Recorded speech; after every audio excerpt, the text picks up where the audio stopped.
معمولات ہیں اس کے حوالے سے اعلیٰ حضرت نے بڑی تفصیل سے بات کی ہے۔ معمولات ہمارے آراس کے ہیں، قبور پہ حاضری کے ہیں اور دیگر امور کے، بلکہ قبور کی حاضری کے حوالے سے اعلیٰ حضرت نے کتنا واضح اور دو ٹوک موقف بیان فرمایا کہ زیارت قبور بالاتفاق جائز ہے، اس میں کوئی دوسری رائے نہیں ہے۔ قبروں کی زیارت کے لیے حضور نے خود حکم دیا،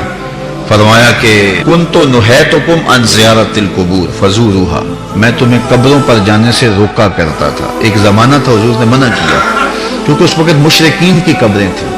پھر اس کے بعد جب جنت البقیع بنی اور اس طرح مختلف جگہوں پہ مسلمانوں کی قبریں بنی تو پھر حکم دے دیا، کیوں؟ لأنها تذکر الآخرہ، اس لیے قبریں آخرت کی یاد دلاتی ہیں۔ تو قبروں کی زیارت بالاتفاق جائز ہے، لیکن اس کے اندر یہ فرق کر دیا کہ یہ مردوں کے لیے جائز ہے، عورتوں کے لیے حضور علیہ الصلوۃ والسلام کی قبر انور کی حاضری حضور کی شفاعت کا سبب و ذریعہ ہے۔ اس کے علاوہ حضور علیہ السلام کا فرمان ہے لعن رسول اللہ زوارات القبور،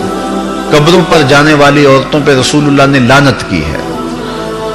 اور اس پر علماء نے لکھا ہے کہ جو فزوروہا کی اجازت ہے، کیا اس میں عورتیں شامل ہیں یا نہیں شامل ہیں؟ تو ایک کثیر طبقہ کہتا ہے کہ عورتیں شامل نہیں ہیں، اور جو ان کو شامل مانتا ہے اس کو بھی شرائط سے مانتا ہے۔ ایک تو محرم کے ساتھ جائیں، دوسرا وہاں اختلاط مرد و زن نہ ہو، اور تیسری شرط یہ ہے کہ عورتیں جزا فضا نہ کریں، واویلا نہ کریں، جس طرح عورتوں کے اندر جو ہے وہ صبر کی کمی ہوتی ہے مردوں کی نسبت۔ تو اگر ان شرائط کو پورا کیا جاتا ہے تو پھر جو ہے وہ مخصوص جگہوں پہ عورتوں کا چلے جانا قبروں میں جائز ہوگا، اس طرح والد کی قبر پہ جا رہی ہیں، والدہ کی قبر پہ جا رہی ہیں، لیکن ان شرائط کے ساتھ۔ لیکن بعض نے کہا کہ نہیں، مطلق نفی ہے، لیکن جنہوں نے جواز قرار دیا انہوں نے بھی ان 4-5 شرائط کے ساتھ جو ہے جواز قرار دیا۔ باقی جو اختلاط مرد و زن جہاں ہوتا ہے اور محرم کے بغیر خواتین جاتی ہیں، جس طرح کہ ہمارے ہاں مروج ہے، اور یہاں بسوں کی بسیں بھر کر کے مختلف درباروں پر مزارات پہ جا رہی ہیں، اعلیٰ حضرت سے پوچھا گیا جائز ہے یا نہیں جائز، فرمانے لگے مجھ سے یہ پوچھتے ہو جائز ہے، مجھ سے یہ پوچھو ان پہ لعنتیں کتنی برستی ہیں۔ فرمایا جب وہ گھر سے نکلتی ہیں تو ان پر لعنتیں برسنا شروع ہو جاتی ہیں، اور تم اس کو مجھ سے جواز کا فتویٰ مانگ رہے ہو۔ تو اب دیکھیے کہ یہ ہمارے معاشرے میں ہے کہ نہیں ہے، اور اس کو کیوں نہیں روکتے؟ اس لیے کہ وہ کہتے ہیں اگر عورتیں نہیں آئے گی تو بابے کا گلہ کون بھرے گا، اس لیے کہ پیسے تو عورتیں ڈالتی ہیں، اس لیے وہ کہتے ہیں کہ ٹھیک ہے، اور اس کے لیے آنکھیں موند لیتے ہیں، بند کر لیتے ہیں۔ ضرورت ہے کہ عورتوں کو مزارات پہ حاضر ہونے سے منع کیا جائے، وہ گھر کے اندر رہیں، اور اگر وہ جانا چاہتی ہیں تو یہ شرائط ہیں جو ہمارے علماء نے دی، اور ان شرائط پر پورا اترنا اتنا آسان نہیں ہے۔ اسی طرح اللہ نے فرمایا کہ جو ہے وہ زیارت قبور بالاتفاق جائز ہے، عورتوں کی جو بات ہے وہ آپ نے بیان فرما دی۔ دوسری بات فرمائی سجدہ قبور اور طواف قبور بالاتفاق حرام ہے، اس میں کوئی دوسری رائے نہیں ہے۔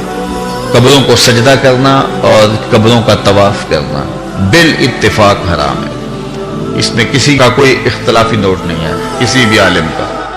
اور تیسری چیز فرمایا کہ بوسہ قبور اس میں اختلاف ہے، مختلف ہی ہے، لیکن احوط یہ ہے، احتیاط اسی میں ہے کہ نہ دیا جائے۔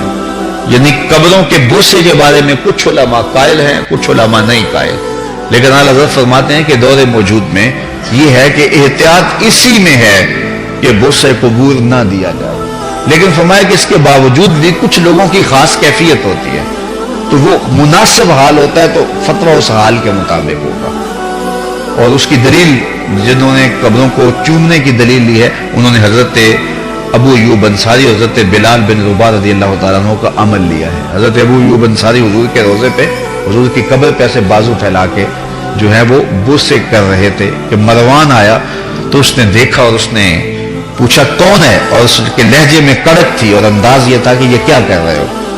تو جو شخص اس طرح قبر پہ لیٹا ہوا تھا اس نے سر اٹھایا، فائزہ ہوا شیخ ابو ایوب انصاری، تو سر اٹھانے والے حضرت ابو ایوب انصاری صحابی رسول تھے، تو مروان کی آنکھوں میں آنکھیں ڈال کے کہنے لگے میں کسی پتھر کو نہیں پوج رہا، اپنے آقا کی قبر کو چوم رہا۔ تو یہ دلیل انہوں نے لی ہے، لیکن یہ دلیل اس صورت میں بن رہی ہے کہ یہ ان کی خاص کیفیت تھی۔ تو اگر باپ کی قبر پہ، ماں کی قبر پہ بندہ جاتا ہے اور اس طرح بے خودی کی کیفیت ہو جاتی ہے تو وہاں اگر چوم لے تو حرج نہیں ہوگا، لیکن عمومی طور پہ اعلیٰ حضرت نے جو موقف دیا ہے کہ وہ مزارات پہ جائیں تو